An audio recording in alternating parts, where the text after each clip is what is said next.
In the previous video we've looked at some of the most basic formatting options within Excel. Now we're going to move on to wrapping text and merging and centering. In this cell here I have a large paragraph of text and you can see it stretching across my formula bar here. If I want to see what's in the entirety of my formula bar, I can click down on this arrow and my formula bar will expand to show the entire contents of the formula bar. As you can see, there's quite a lot of text. But if I'm just within the cell here, it is all just simply scrolling across the page, and after a certain point I will not be able to read that information. So we have a couple of options for condensing that text into a more paragraph type format. First of all, I'm just going to go straight ahead and use wrap text. As you can see, Excel is giving us a handy demonstration of what's going to happen to our text. It's going to go from one line of text to multiple lines of text. Text will effectively be wrapped and condensed until all the information is visible within one cell. Let's go ahead and press the button and see what the effect is. So in this situation, wrap text hasn't exactly given us the output that we wanted. It has put all the information in one cell, but it has stretched my cell to be very, very long and still remain at the same width. So again, one option here would be to simply change the width of my cell. I can stretch it across the page.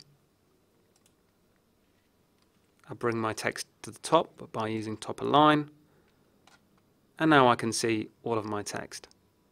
However, because I've changed the width of column B, I've now changed the width of column B in my data table, which is below. And this table, of course, now looks a little bit silly and confusing. So how can we still display the same amount of text but without changing the column structure or the column widths? Let's shrink the data down to somewhere in the middle so we can work with it. And we can see now that the text is partially wrapped. In fact, the wrap text command has now dropped off. But before we do that, let's now understand a different command, which is merge and center.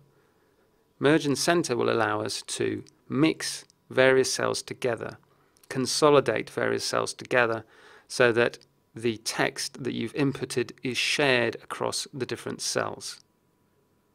Let's see what happens when we merge all of these cells together. Simply pressing the default merge and center button will combine the cells together, creating one big mega cell if you like, and it allows us to see all of our data at the same time. Now we have a better situation.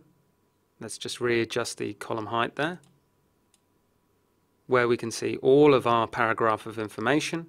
Column structure is still relatively sensible, so we can see our data and we can see the paragraph of text.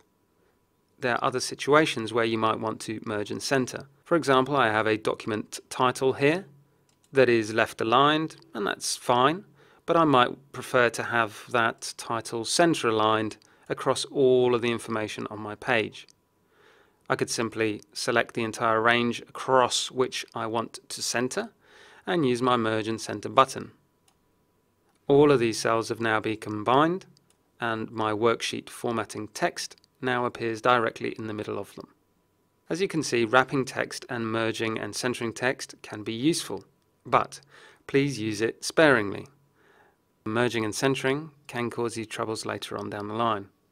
If, for example, I wanted to be able to remove these two cells and simply delete those cells,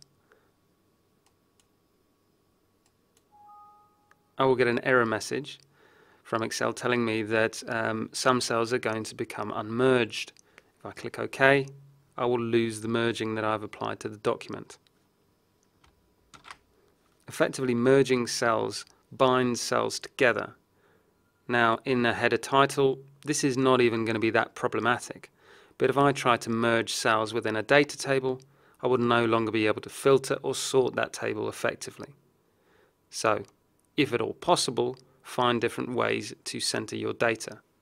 For example, if I wanted worksheet formatting to appear exactly where it is, I might choose to avoid using merge and center, click into my cell, and add sufficient indentation to move worksheet formatting to where I want it. That way, I won't have to worry about later on whether or not I will affect the data structure of my sheet. Merging and centering can be used freely if it's on a worksheet that doesn't have a lot of formula or data tables. But that's normally what we want to use Excel for, so thus merging and centering should be used sparingly. In the next section, we're going to understand much more about number formatting and how that can be quite powerful.